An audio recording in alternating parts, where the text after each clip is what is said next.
Withdrawal po kayo? So mag-inquire ako kung loan sa bank. Loan? Ano yung Sa bank? interest? Doon po kayo sa manager sa ano natin, no? And then, assist kayo. Miss, excuse me lang. Kausapin ko na yung tropa ko. Ay, sir. Okay.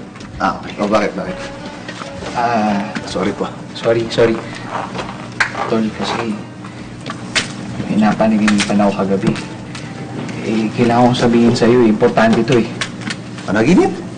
Sobrang importante. Meron panaginip yan.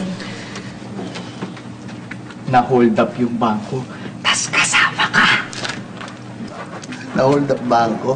Oo, yun yung panaginip mo. Ito, ang tanda mo na naniniwala ka pa sa mga panapanag.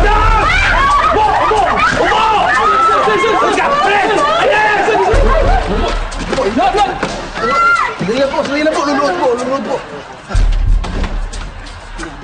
Sandali. Grabe ka naman. Nagsabi-sabi ka pa kasi ng napanaginip mo, nakatotoo tuloy. At alam ko tawag dito eh. Di ba ang tawag? Ano ba to? Deja vu? Deja vu to ah. Pare, ito pang ayong kinakakaba ko eh. Ano? Ganito yung panaginip ko, Tol. Ganon? Teka, ano nangyari sa panaginip mo? Ano yung susunod? Para alam natin mangyayari. Pare. Manahimik kayong dalawa! Sinabi mo na mag-uusap eh! Sir, Pare po, ano? Susunod na mangyayari. sorry, Tol, pero... Mapaparil ka! Mapaparil ako? Oo. Parang imposible naman yata maparil ako dito. Hindi imposible. Ganito yung panaginip ko, pare. Uhulaan ko kung ano yung sunod na sasabihin ng kondapper. Ganun mo ka alam yung panaginip mo? Sir. Manatili kayo nakaupo hanggang makaalis kami. Walang tatawag ng pulis, kundi papaparilin ko kayo! Ha? Pare! Grabe ka! Tama ka nga! Alam mo yung sasabihin niya.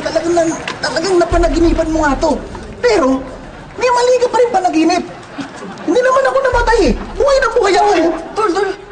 Wala! Mali yung panaginip mo. Buhay ako. Hindi naman ako nabaril eh. Tol! Hindi pa tapos yung panaginip ko. Babalik yun eh. Tsaka ka babarilin, tapos sasabihin niya. Matuto kang manahimik!